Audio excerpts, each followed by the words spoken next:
Every November, millions of Americans sit down to a meal and tell themselves a story. It is a story of gratitude, of two peoples coming together in harmony, of Pilgrims and Native Americans sharing a harvest feast in 1621. Children dress as Pilgrims and Indians. Schools perform plays where everyone smiles and breaks bread together. The narrative is so embedded in American culture that questioning it feels almost unpatriotic.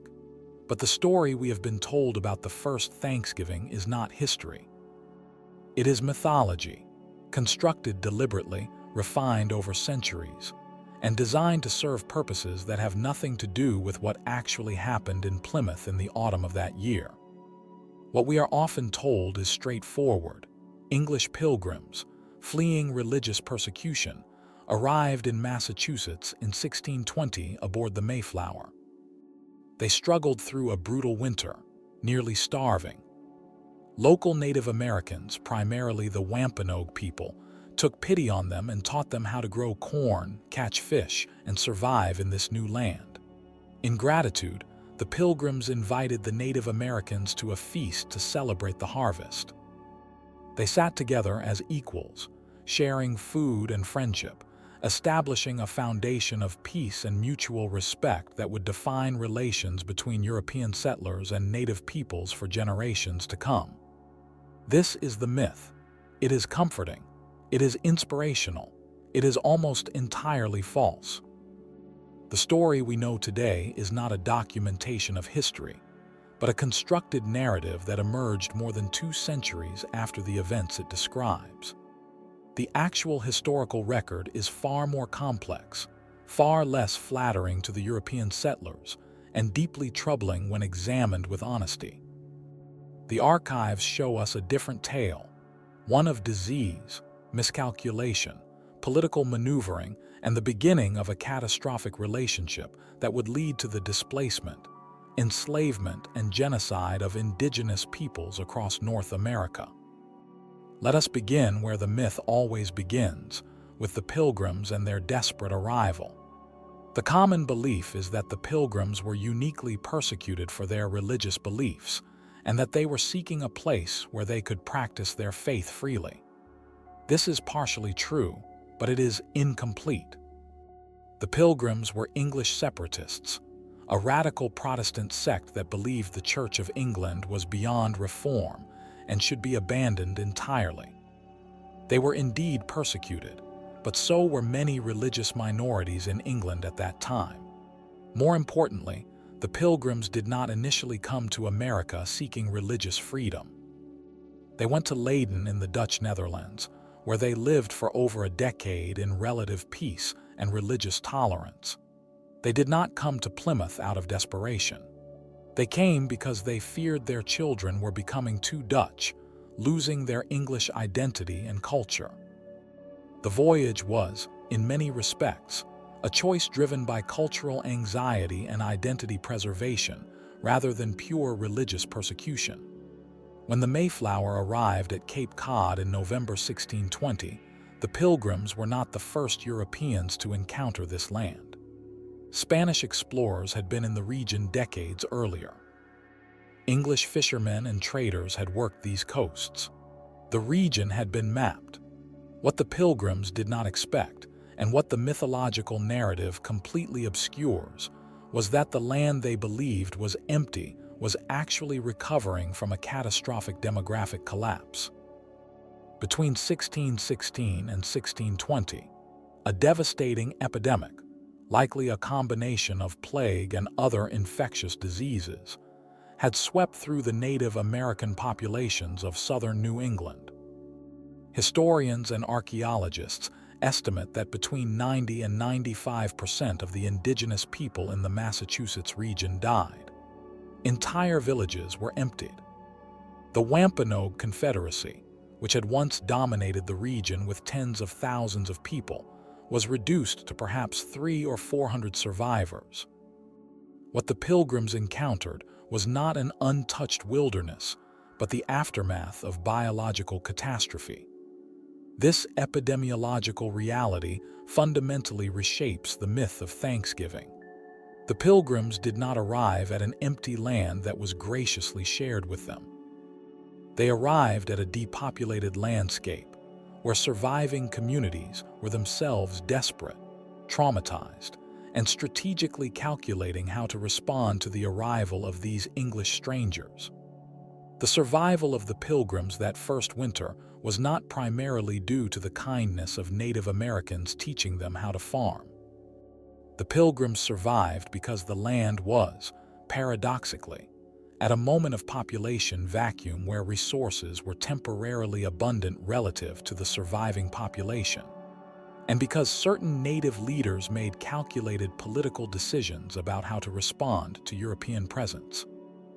The figure most prominently featured in the Thanksgiving narrative is Squanto, whose name has become synonymous with Native American assistance and goodwill.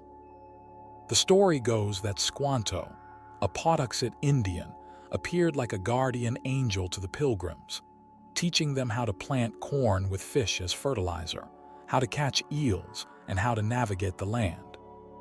Squanto is presented as motivated by simple generosity and a desire to help struggling strangers. The actual story of Squanto is far more complicated and far more revealing about the true nature of European-native relations. Squanto was not a local who had lived his entire life in Plymouth. He was a Patuxet who had been enslaved. Around 1614, English sailors, including the expedition captain Thomas Hunt, had kidnapped Squanto and approximately 20 other Native Americans from the New England coast and sold them into slavery in Spain and Barbary, North Africa.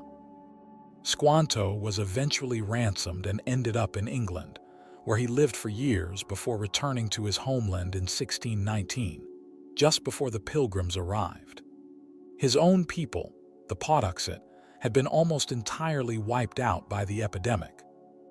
He was, in many respects, a man without a community, a survivor of European violence and enslavement. When Squanto chose to help the Pilgrims, he was not acting out of simple generosity toward the strangers. He was acting out of calculated political strategy. The Wampanoag Confederacy, led by the Sachem Massasoit, was facing severe pressure from the more powerful Narragansett Confederacy to the west. Squanto understood that the Pilgrims represented a potential military asset, a source of European firearms and technology that could strengthen the Wampanoag position in regional power struggles. His assistance was political. His motives were strategic. He was using the Pilgrims as much as they were using him. This is not a story of kindness. It is a story of diplomacy, survival, and political calculation in a region where the balance of power had been shattered by epidemic disease. The actual feast that is celebrated as Thanksgiving likely occurred in the autumn of 1621, though even this is unclear from the sparse documentary evidence. The primary source describing any such gathering is a letter written by William Bradford, governor of Plymouth Colony, to a merchant in England. The letter describes a harvest celebration where some Native Americans and English colonists gathered to eat together. But the description is brief, casual, and does not frame the event as particularly momentous or symbolic. Bradford does not even call it Thanksgiving. He does not describe it as a harmonious celebration of unity. The letter mentions hunting and feasting but provides few details. More than 2 centuries would pass before this obscure autumn meal would be transformed into a national origin story. The gap between the historical event and the mythological narrative is not accidental. It is the result of deliberate construction. The Thanksgiving story we know today was largely invented in the 19th century, during a period when American national identity was being actively constructed and contested. The most significant architect of the modern Thanksgiving myth was Sarah Josepha Hale, a writer and editor who spent decades, from the 1820s through the 1860s, campaigning for the establishment of a national Thanksgiving holiday. Hale was not a historian. She was a cultural entrepreneur. Her motivation was not historical accuracy, but nation building. She believed that a unified national holiday celebrating American origins and Christian virtue could help bind together a fractious nation increasingly divided over slavery, westward expansion, and the role of Native Americans in American society. Hale wrote extensively about Thanksgiving, publishing stories, poems, and editorials that elaborated and romanticized the Plymouth narrative. She emphasized the themes of gratitude, harmony between peoples, and the providential blessing of American settlement. She deliberately erased or minimized the violence, disease, and dispossession that characterized the actual relationship between Europeans and Native Americans. Her Thanksgiving was a myth of American chosenness and moral goodness. It was a story that allowed Americans to celebrate their nation's founding while ignoring the displacement and destruction of indigenous peoples that made that founding possible. In 1863, President Abraham Lincoln, responding to Hale's persistent advocacy, declared Thanksgiving a national holiday.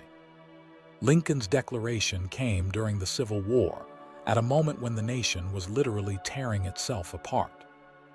The establishment of a unified national holiday, celebrating shared American origins and values, served a political purpose.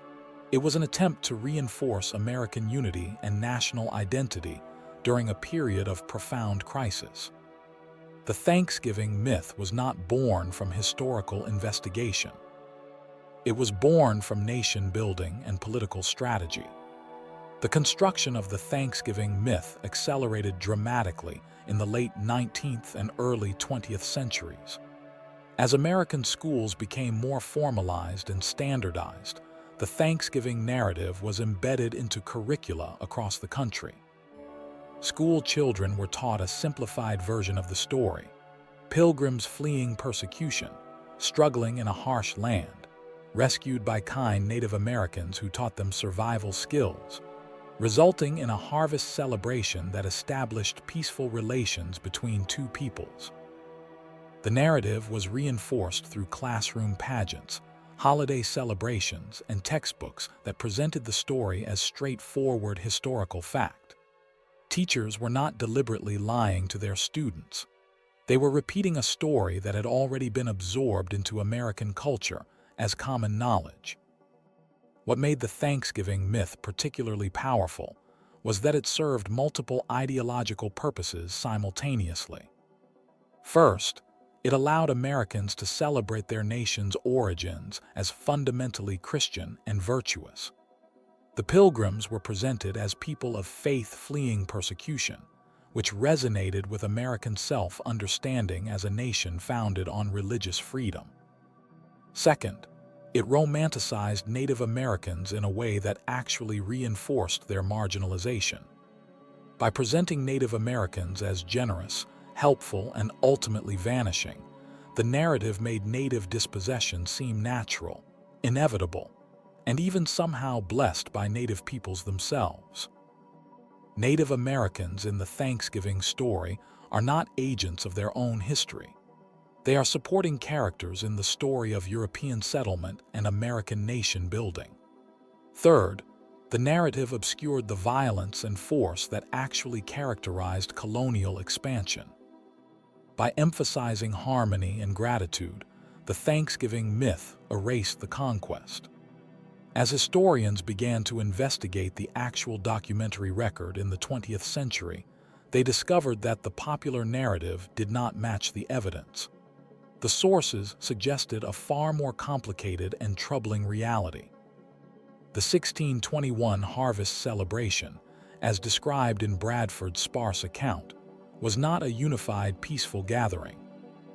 Bradford's letter indicates that some of the Native Americans present were participating because of political alliance with Massasoit, the Wampanoag leader, not because of friendship with the Pilgrims. The gathering was, in essence, a diplomatic meeting with a meal, not a celebration of unity between peoples. Moreover, the letter mentions that the Pilgrims hunted wildfowl for the occasion, possibly turkey, possibly other birds, but it does not confirm that Native Americans were present at the actual meal. Later embellishments and elaborate retellings added details that are not present in the original source. Even more troubling, the historical record shows that the relationship between the Pilgrims and the Wampanoag deteriorated rapidly after that initial contact. The Pilgrims, despite their stated religious values and despite receiving assistance from native peoples, engaged in practices that would become standard for English colonists. They seized native lands. They violated agreements.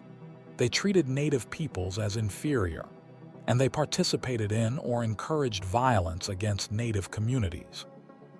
Within a generation, the Wampanoag were being driven from their territories. By the end of the 17th century, 60 years after the supposed First Thanksgiving, a devastating war between English colonists and native peoples of southern New England would result in the destruction of the Wampanoag Confederacy. The war, known as King Philip's War, left hundreds of colonists dead and thousands of Native Americans dead, enslaved or exiled. This is the actual trajectory of the relationship that allegedly began with harmony and gratitude. The archives show that many pilgrims and later colonists explicitly justified their treatment of Native Americans through religious doctrine. They believed that Native Americans were heathens who had forfeited their rights to the land through their failure to convert to Christianity or to organize society according to European norms. The land itself, in their theology, was not truly the property of the native peoples who had inhabited it for thousands of years. It was, instead, the providential gift of God to Christian peoples who would develop it according to European concepts of property, agriculture, and civilization. This ideology, sometimes called the doctrine of vacuum domicilium, essentially claimed that land not developed according to European standards was available for European settlement. It was a theological justification for dispossession. What historians debate is the precise degree to which the Pilgrims and other early New England colonists were consciously hypocritical or simply operating within the worldview of their time.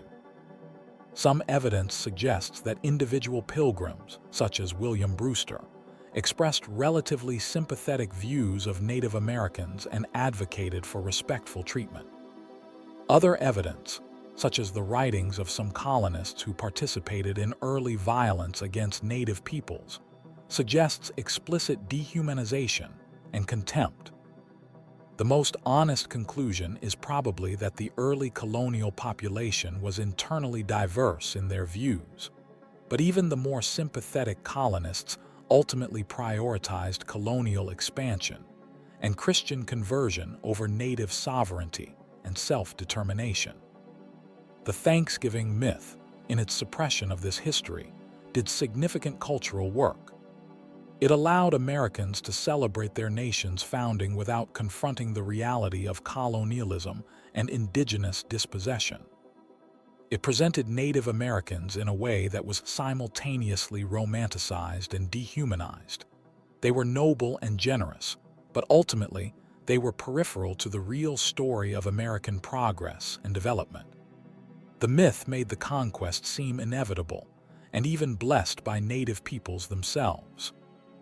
This allowed generations of Americans to feel that their nation's expansion, which destroyed Native American societies and killed tens of millions of people, was not really a tragedy, but rather the working out of historical destiny. The impact of the Thanksgiving myth extended far beyond symbolic representation. In the 20th century, as Native American activism and scholarship increased, indigenous peoples themselves began to challenge the Thanksgiving narrative and to present alternative understandings of what that 1621 meal represented and what the actual history of European contact entailed.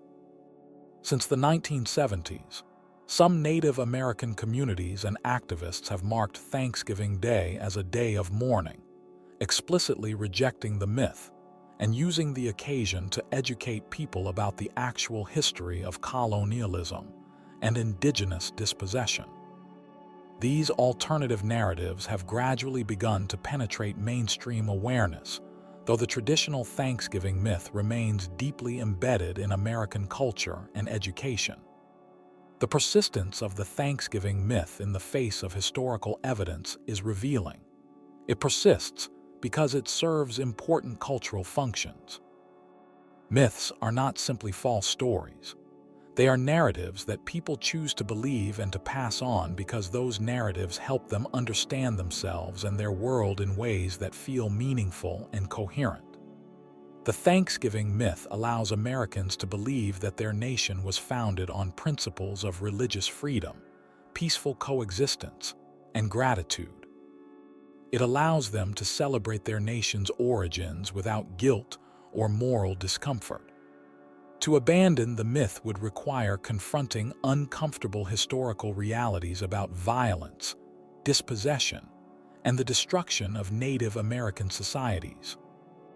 Moreover, the myth has become so embedded in American culture that it functions almost invisibly. When Americans celebrate Thanksgiving, most are not consciously celebrating a myth. They are participating in a ritual that feels natural and right, that connects them to a sense of national belonging and continuity with the past. The power of such myths lies in their invisibility. They structure how people think without their awareness. They make certain stories seem like obvious historical facts rather than constructed narratives. Challenging the Thanksgiving myth thus requires not simply presenting historical evidence, but helping people recognize that what they have always assumed to be historical fact is actually a much more recent and deliberate construction. The question of what should replace the Thanksgiving myth, or whether some version of it should be preserved, remains contested. Some advocate for a complete abandonment of Thanksgiving as a national holiday, given its historical associations with the beginning of colonialism. Others suggest reframing Thanksgiving as a day for genuine reflection on American history, including its devastating impact on Native peoples, and for concrete efforts to support Native American communities in the present. Still, others argue for recovering the actual historical complexity of the 1621 feast, not as a moment of perfect harmony, but as a moment of careful diplomatic negotiation between peoples facing uncertain futures, pursued for strategic reasons rather than spontaneous goodwill. What seems clear is that simply continuing to teach the traditional narrative, without acknowledgement of its constructed nature and its suppression of crucial historical realities, is no longer historically defensible. To understand why the Thanksgiving myth persists so powerfully despite its historical inaccuracy, it is necessary to examine how myths function in human culture, and specifically how this myth has served American national identity.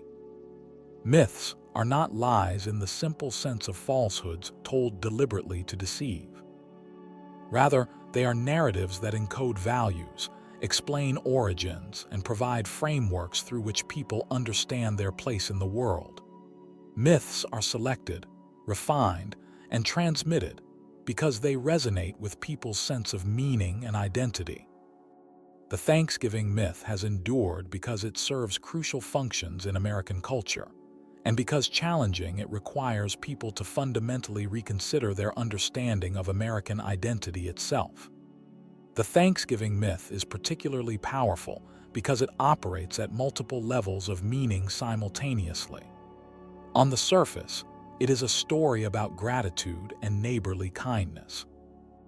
At a deeper level, it is a founding narrative, a story about American origins that authorizes American existence and legitimates American national claims.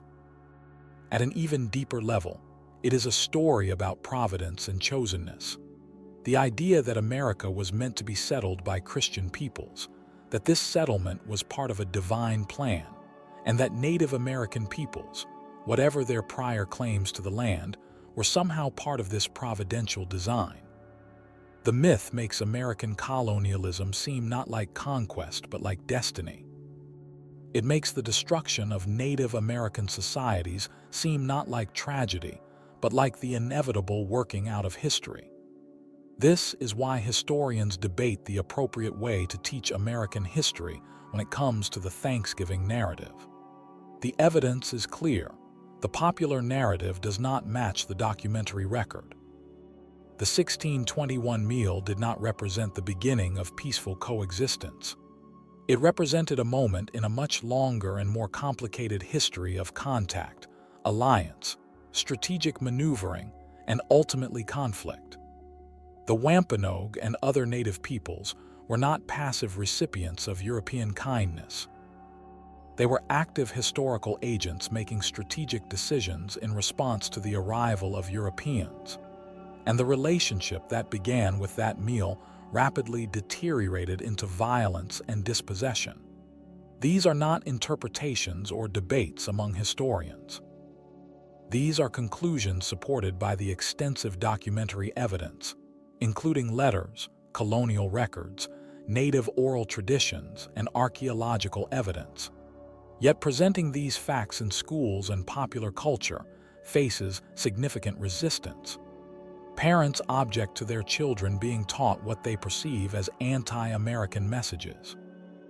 Educators struggle to figure out how to present complicated historical realities in age-appropriate ways. Publishers and educational administrators sometimes resist more accurate narratives out of concern for community harmony or commercial viability. The Thanksgiving myth is so deeply embedded that many people experience corrections to it as attacks on American identity itself. This is because the myth has become fused with national identity. To criticize, the Thanksgiving narrative is experienced by many Americans as criticizing America itself. The sources suggest that the actual Wampanoag perspective on their relationship with the English colonists was far more skeptical and strategic than the Thanksgiving myth suggests. The archaeological and historical record indicates that Massasoit, the Wampanoag leader, initially approached the English settlers with caution and political calculation. The Wampanoag had recently experienced devastating epidemic disease and faced threats from neighboring native peoples. The English represented a potential military and political resource. But even Massasoit apparently harbored doubts about the colonists' ultimate intentions. Near the end of his life, according to some accounts, he expressed regret about allowing the English to settle in Wampanoag territory. The historical record suggests that Massasoit recognized, perhaps too late, that the English colonists represented an existential threat to Wampanoag independence and survival. By the time of Massasoit's death in 1661, his fears had been vindicated. English settlers had expanded beyond Plymouth, establishing colonies throughout New England. Native lands were being seized or purchased through agreements that native peoples did not fully understand or that colonists did not honor. Native peoples were being displaced from their territories. Some were being enslaved. The cultural and religious foundations of Native American societies were under assault. Christian missionaries, working with the support of colonial authorities, were actively attempting to convert Native peoples and to destroy indigenous religious practices and beliefs. The culmination of this trajectory came with King Philip's War, which erupted in 1675. King Philip was the English name given to Metacom, the son of Massasoit and the leader of the Wampanoag. Metacom launched a coordinated military resistance against English colonial expansion, allying with other native nations including the Nipmuc, Narragansett, and Mohegan. The war was devastating to both sides, but Native Americans bore the heavier loss. The English colonists ultimately defeated the Native Alliance through superior military technology, through disease, and through ruthless tactics that included the targeting of women and children. Thousands of Native Americans were killed, Many survivors were enslaved. Metacom himself was captured and executed in 1676. His body was dismembered, and his head was displayed on a pole in Plymouth for more than 2 decades as a warning to other native peoples who might resist English authority. This is where the narrative arc begun in 1621 actually leads. The archives show a trajectory from initial diplomatic contact to rapid colonial expansion, to military conflict, to native defeat and subjugation. The Thanksgiving myth collapses this entire arc into a single moment of supposed harmony and gratitude, erasing 50 years of increasingly tense relations and ultimately presenting the destruction of Wampanoag society as somehow having been authorized or blessed by that initial friendly meal. The deliberate construction of the Thanksgiving myth in the 19th century took place in a specific historical context. The United States was rapidly expanding westward, violently displacing native peoples from their territories. The government was engaged in Indian wars and Indian removal policies that were devastating Native American communities. The Indian Wars on the Great Plains, the forced removal of the Cherokee and other southeastern nations on the Trail of Tears, the massacre of native peoples across the continent. These were happening while Americans were being taught that their nation's relationship with Native Americans had begun with a friendly harvest meal and gratitude. The Thanksgiving myth, in this context, served a crucial ideological function. It allowed Americans to feel good about their nation's expansion, while that expansion was actively destroying Native American societies.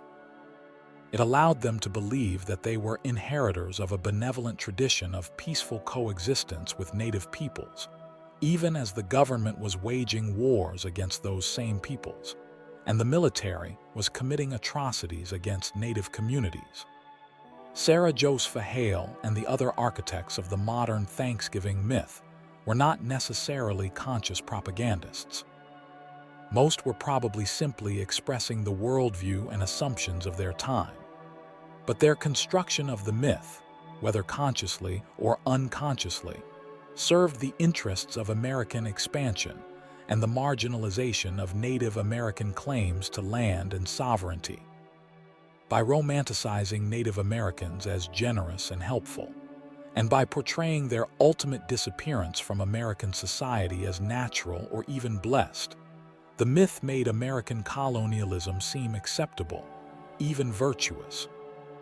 What we are often told today is that we should not be too harsh on historical figures or past generations for their failure to embrace modern values and understandings. This argument has some merit when applied to individual beliefs, but it is less persuasive when applied to myths that were deliberately constructed and deliberately maintained long after evidence contradicted them. The Thanksgiving myth was not an innocent misunderstanding that developed naturally over time. It was a deliberate narrative construction in the 19th century, elaborated and reinforced throughout the 20th century, in the face of mounting historical evidence that contradicted its core claims. Americans had the opportunity to learn accurate history. In many cases, they chose not to, because the myth was more psychologically and politically useful than the truth. In the contemporary moment, the question of how to reckon with the Thanksgiving myth is becoming increasingly urgent and increasingly fraught. Native American scholars, activists, and educators have been challenging the myth for decades. Institutions like schools and museums are gradually beginning to present more historically accurate narratives about European contact and colonialism. But the traditional Thanksgiving myth remains embedded in American culture, transmitted through families, schools, popular media, and holiday celebrations. The persistence of the myth, despite historical evidence, speaks to the power of narratives that are fused with national identity and cultural belonging. The actual evidence about the 1621 feast and the relationship between the Pilgrims and the Wampanoag reveals a far more complex and contingent history than the myth suggests.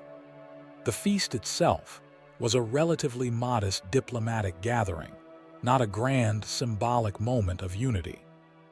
The relationship between the English colonists and the Wampanoag was based on strategic calculation by both parties, not on innate friendliness or generosity.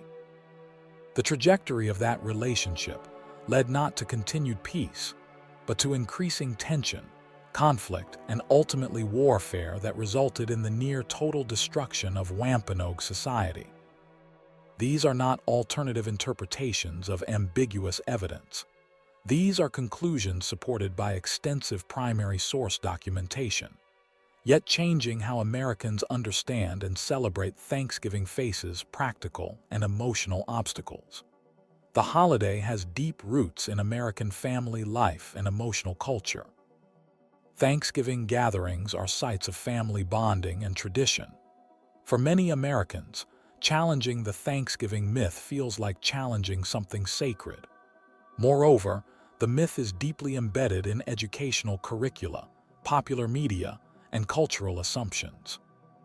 Changing how the holiday is understood and celebrated requires institutional change at multiple levels, in schools, in media representations, in family discussions. It requires convincing large numbers of people that their understanding of their own nation's history is fundamentally mistaken. Some progress has been made. In recent years, more textbooks have begun to present the Thanksgiving narrative with greater historical nuance. Some schools have begun to teach about the actual Wampanoag perspective on colonialism, rather than simply reproducing the traditional narrative. Museums have added exhibits that explain the constructed nature of the Thanksgiving myth and present Native American perspectives on colonialism. A growing number of Americans, particularly younger people, are becoming aware that the Thanksgiving story they learned as children does not match the historical record. Media coverage of indigenous perspectives on Thanksgiving has increased significantly, particularly around the day of mourning that some Native American communities observe on Thanksgiving Day itself. Yet the traditional myth remains deeply resilient. Surveys indicate that the vast majority of Americans still hold to the traditional narrative, often without awareness that it is contested or that alternative accounts exist. Holiday media, including films and television specials, continue to reproduce the traditional myth. Many textbooks still present the narrative in its traditional form, or only partially updated with more accurate information. The Thanksgiving myth, like all powerful myths, persists because it is woven into the fabric of how people understand themselves and their world. What historians increasingly agree on is that the Thanksgiving myth cannot simply be replaced with a different myth. Rather, what is needed is greater historical literacy, an understanding among Americans that the Thanksgiving narrative they have been taught is a constructed myth rather than straightforward historical fact, and an openness to learning what the actual documentary evidence tells us about early European contact with native peoples. This requires not simply adding facts to the traditional narrative, but fundamentally reconsidering what we think we know about American origins. The evidence in the archives suggests that the 1621 feast, whatever its actual nature and significance, represented a moment in a much longer history of contact, conflict, and ultimately tragedy for Native peoples. The Wampanoag and other indigenous peoples of New England were not simply kind helpers who appeared when Europeans needed assistance. They were complex societies with their own political struggles, strategic interests, and survival concerns. Their choice to engage diplomatically with the English colonists was a strategic decision made in the context of epidemic disease, political pressure from neighboring nations, and the perceived threat represented by European presence. That decision ultimately proved disastrous for Wampanoag society and culture. This is the myth versus reality of Thanksgiving. The myth presents a story of gratitude, harmony, and the providential blessing of American settlement. The reality reveals a story of epidemic disease, political calculation, rapid colonial expansion, and ultimately the destruction of Native American societies through violence, dispossession, and cultural assault. The myth erases Native agency and presents Native peoples as supporting characters in the story of European settlement. The reality shows Native peoples as historical agents making strategic decisions in response to unprecedented challenges, decisions that often proved inadequate to the scale of the threat represented by European colonization. Why does the Thanksgiving myth persist despite this overwhelming evidence? Because myths persist when they serve important functions for the communities that maintain them.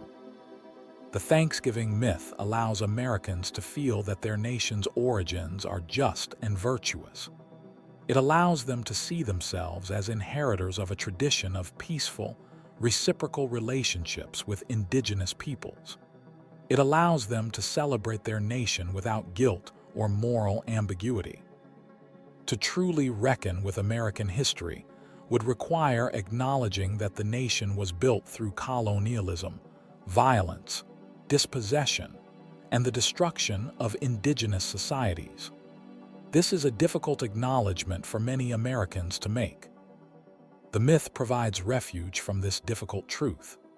Yet the historical reality is that Native American peoples did not disappear naturally or inevitably. They were actively harmed through European violence, disease brought by contact with Europeans, dispossession of their lands, suppression of their cultures and languages, and deliberate policies aimed at their assimilation or elimination. Understanding this does not require Americans to hate their nation, but it does require them to see their nation's history with greater honesty and complexity. It requires seeing Native American history not as a tragic backdrop to American progress, but as a central and ongoing part of American history. It requires recognizing that the promises made to Native peoples in treaties and agreements were repeatedly broken. It requires understanding that the legacy of colonialism continues to shape the experiences and challenges faced by Native American communities today. The truth about the first Thanksgiving is ultimately a truth about the nature of history itself, how narratives are constructed, how power shapes the stories we tell about the past, and how myths persist even in the face of contradicting evidence when those myths serve important psychological and political functions. The Thanksgiving myth is not the only example of this phenomenon in American history, but it is one of the most powerful and most consequential. How Americans reckon with the Thanksgiving myth, how they move from the comfortable story they have been told toward a more complex and honest understanding of their nation's actual history, may help determine whether American society can genuinely reckon with its colonial origins and build a more just future with Native American peoples.